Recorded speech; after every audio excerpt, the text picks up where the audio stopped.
The process of economic development and modernization surrounds us all. Whether you live in an urban metropolitan center, such as New York City, where I went to graduate school, or somewhere out in the bush, whether it be on the frozen tundra of Arctic Alaska, or in remote village regions of the Gobi Desert in Central Asia. We all have to cope with environmental changes and the social effects that come with it. I'm a cultural anthropologist who specializes in the study of effects from environmental change in specific locations.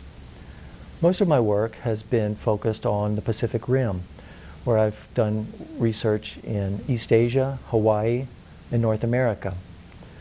Currently, I work in Alaska with the Department of Interior, where I manage social research on the human impacts of oil and gas development in the offshore of federal waters. That work basically focuses on subsistence issues and lifestyle preferences of Native Alaskans.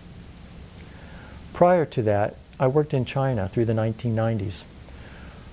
I went to a region of northern China in the autonomous region of Inner Mongolia and lived among ethnic Mongolian herders and produced a body of research that was collected into a book and published in 2002. The title of this book is Beyond Great Walls. And what I intend to imply by that title is really three things. The Great Wall, first, suggests the actual Great Wall that separates cultivators of China from the pastoral producers and minority populations that live on the frontier of China. The second Great Wall is the actual enclosure movement and the fences that are emerging within the village area where I conducted my research. And the third Great Wall that I refer to is really a division within our scientific process that separates nature from culture and the social sciences from the natural sciences. And I try to describe the kinds of research that can be imagined to try to integrate this dualistic structure within our scientific production and create a more integrated insight into some of the environmental problems of our modern era. Even if you're not interested in China, case studies from the developing world are useful and interesting in the way they clarify specific issues and social processes that occur throughout the world. They generally show that human-land interactions are far more complex than most people typically imagine.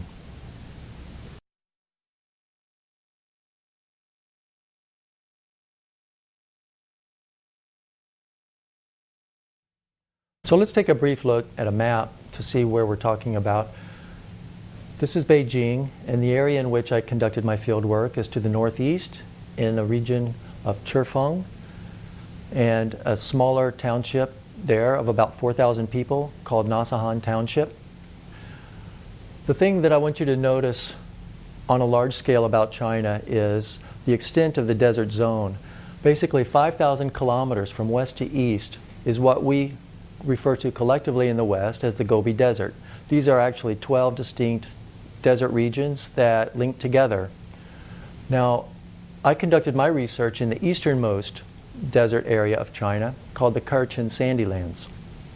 Another thing I would like you to notice about the map is if we were to draw an imaginary line through China, roughly like that, there would be 2/3 of the landmass of China on this side, but only 1/3 of China's population. And 1/3 of the landmass on this eastern seaboard contains 2/3, roughly, of Chinese population. On the west are minority populations and non-farming communities, for the most part. This is an area known as pastoral China. China has the third largest grassland in the world. It has the world's largest concentration of sheep and goats. On the east, you have primarily the core of ethnic Han Chinese. This is the majority ethnic group of China, and they are primarily and historically cultivators, farmers of soil. The immediate reason for my fieldwork was the acute crisis of soil erosion and land degradation leading to desert expansion in the north of China into southern regions. Chinese officials routinely put out some pretty alarming figures to quantify the extent of this environmental crisis. Some of the more recent figures indicate that roughly 2,500 square kilometers of grassland are lost on average every year to moving sand dunes. They indicate also that the problem is extremely intense in the region of Inner Mongolia, where that rate is nearly double. Official figures routinely assert that roughly 1/3 of the entire national landmass of China is subject to desert processes and land degradation.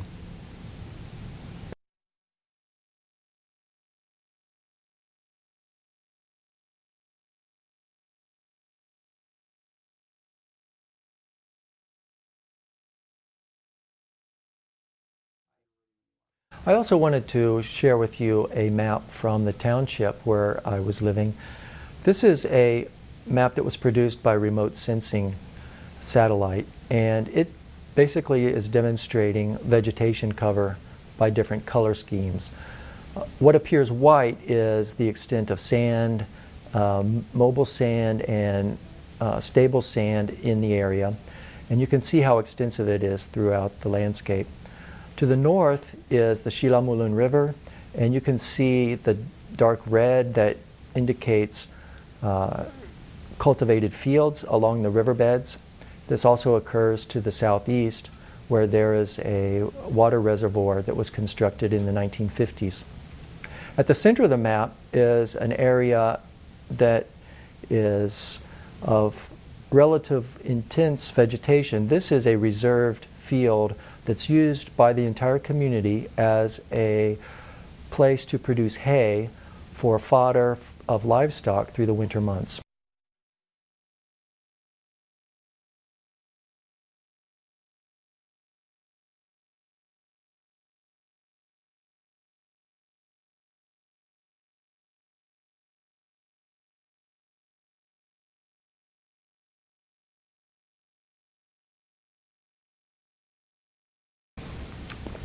So the question arises, who is responsible for this environmental problem? The central government typically likes to blame the local land users. They assert that the problem is simply one of overpopulation generally, that too many people and too many animals are pressing too hard on a fragile ecosystem. They sum this up with the word overgrazing. Typically, this involves a component of stereotyping ethnic Mongolian culture. They like to assert that it's the local herder that is pre-scientific, superstitious, ignorant, and generally lazy as a land manager, that doesn't take the trouble to look beyond the sheep to the soil, the way Chinese farmers have done for centuries, and try to conserve and nurture the soil. These basically rely on prevalent stereotypes that extends throughout the official discourse of the nation. It appears from within public pronouncements of policy to daily stories in the media to conventional wisdom on the subject throughout the entire nation. As a result, policy changes have occurred since the end of the collective era during the reform era of Deng Xiaoping, roughly beginning in 1980, in which the central government explicitly determined to try to replace traditional pastoral peoples with commercial livestock producers. So the idea is to take traditional pre-scientific peoples and force them into a different land management strategy, where they rely upon privatization of land and enclosure of that land, and then to motivate the local household producer to use technological inputs of irrigation, chemical fertilizer, to intensify their production regime.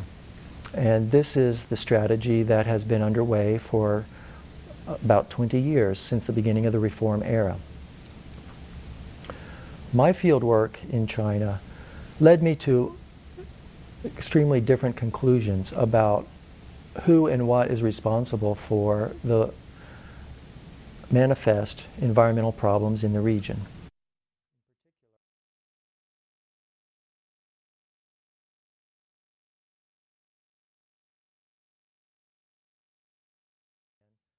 Official policies basically attempt to turn a system of open range grazing into intensive commercial livestock production.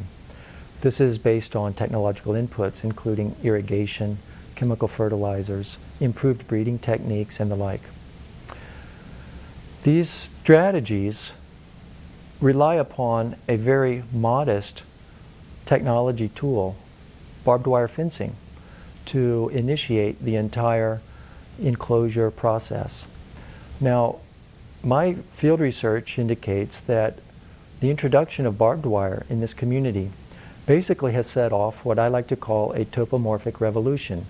This is not my term, but a term from geographic literature that basically suggests that dramatic transformations of spatial orientation and ecological processes are set in motion by the enclosure of private lands.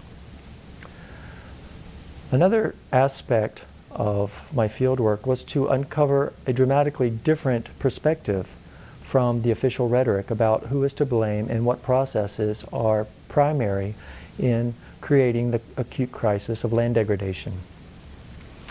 In short, I was able to realize that many years of administrative neglect, poor investment, and insecure land tenure, and administrative neglect are important realities of the Chinese political economy that go much further in explaining the current condition of rangeland in northern China.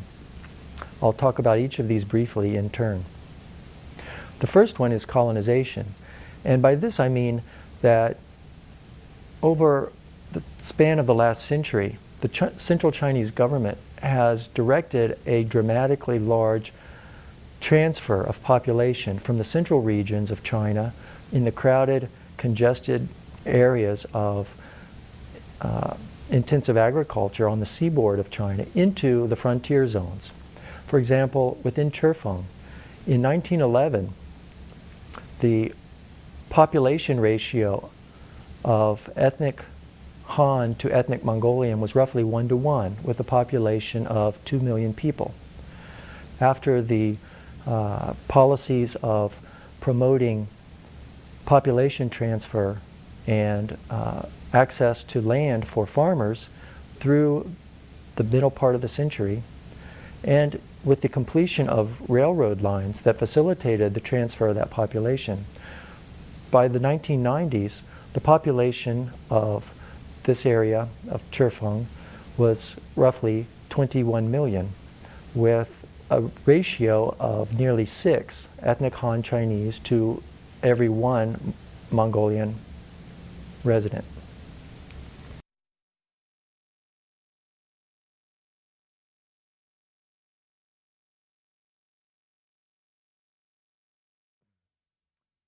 The second aspect has been what I call administrative neglect and low investment. The central government simply has not been willing to put in the amount of resources that are necessary to secure productive rangelands.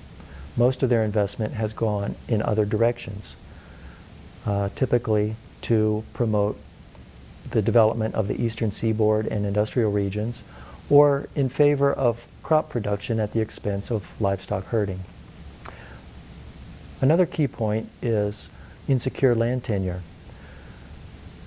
China has changed the duration of land use rights in grasslands many times since the reform era, and that led to a very unstable investment climate for the local producer. They had the range of use rights shifted quite often in the early years of reform. It has since stabilized but damage was done because of the extent of insecure tenure and the realization that people saw no benefit in investing in land resources when they might not have claim to the land in the future. Another significant component of the administrative climate is the general irrelevance of law. Most of the laws that are in place for grassland production are relatively new, and they are rarely, if ever, enforced. All of the local inhabitants realize this situation. Furthermore, if you spend any time at all in rural areas of China, you realize just how rough the last half century has been on the population. Everybody has a very poignant story of suffering and abuse from coercive measures from local government and changes in policy and political campaigns.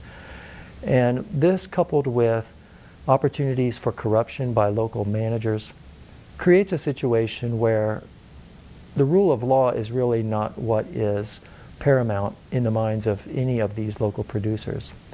Far more important is a climate of intimidation and fear that goes into daily land use decisions.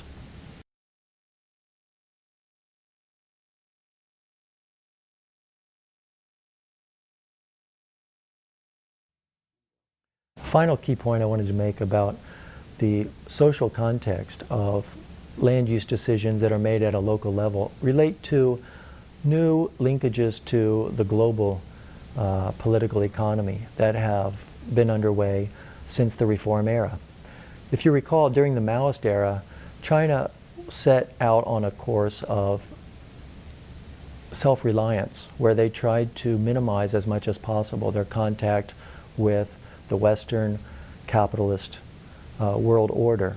And they limited their contacts and their trading and their general disposition to the world by keeping to themselves as much as possible. Of course, there was some assistance with the Soviet Union, but primarily Mao was interested in China setting its own course and remaining outside the sphere of influence of the West.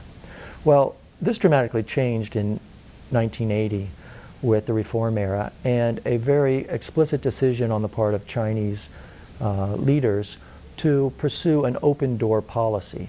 And what this meant was that China would seek to achieve its longstanding goals of modernization, but now it would not do so in an autarkic, self-reliant way, but deliberately pursue new liberalization policies in trade and contact with the West. So throughout the 1980s and continuing unto today, you have expanded commerce and trade on the part of China, and a good part of that national strategy was based in the trade of light textiles and light industry that came through the production of clothing and other byproducts of animal husbandry. As a result, you had dramatically increasing commodification of products throughout rural China. And this was one of the larger social contexts of production strategies at the local level in areas like Chifeng. A second impact of the open door policy was expanded linkages to international institutions of finance and institutions of development philosophy. In short, China became influenced by world lenders such as the World Bank and the United Nations that operated key development projects throughout China, but specifically within Inner Mongolia and in Chifeng. And you had projects that were promoting the intensification of pastoral production through privatization and land enclosure.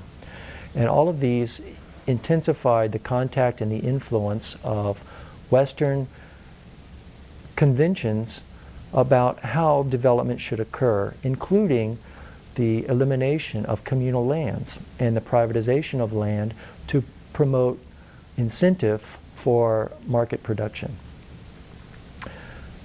A third point about China's new linkages to global capital are that in order to secure standing and access to these resources, China also suddenly had a geopolitical motivation to appease its minority populations.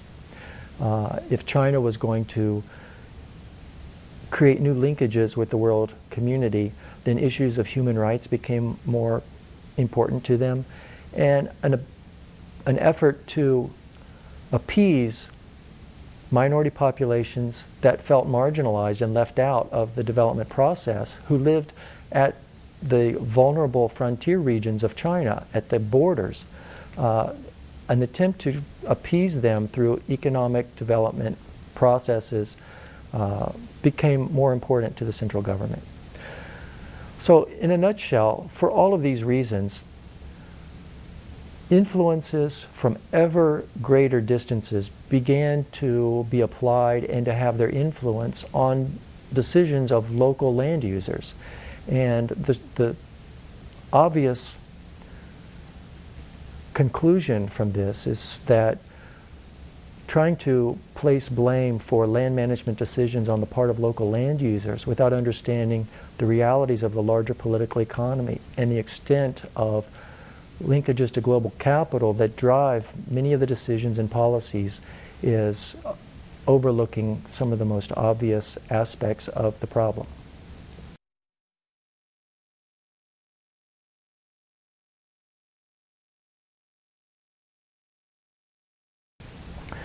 Basically, what I found from my field work was that the enclosure movement and the attempt by the central government to promote more intensive production in these extensive grassland areas is actually leading to an exaggeration of the land degradation problem.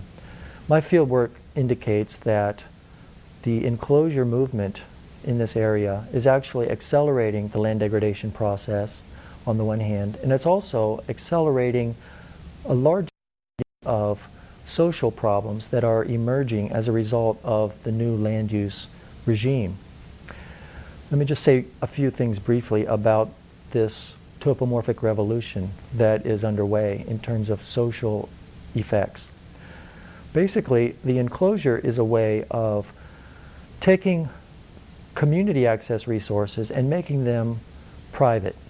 And so you have a race to control these resources, and you have people within the community who have greater access, either by virtue of beginning resources, financial power, or whether by political influence or other social power. They manage to secure access to limited resources in advance of their neighbors.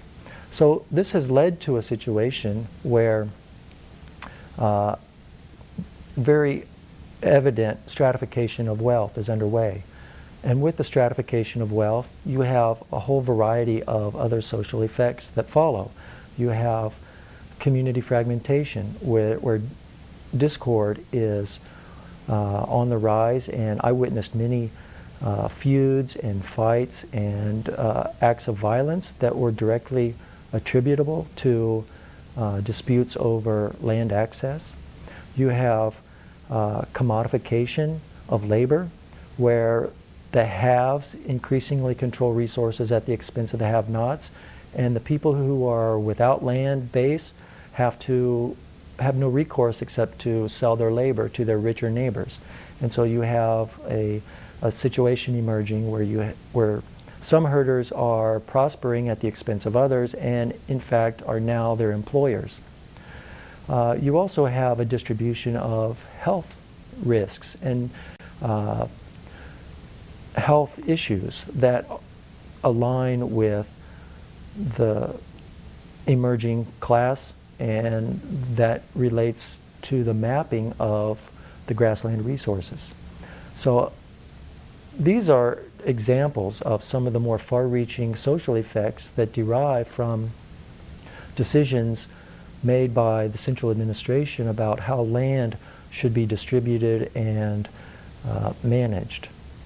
And in particular, they reveal a long transition period of dramatic disruptions to traditional ways of life and traditional preferences that often go unmentioned within the development literature, where you imagine that a particular policy might have immediate impacts without these long-ranging transitional periods of relative chaos.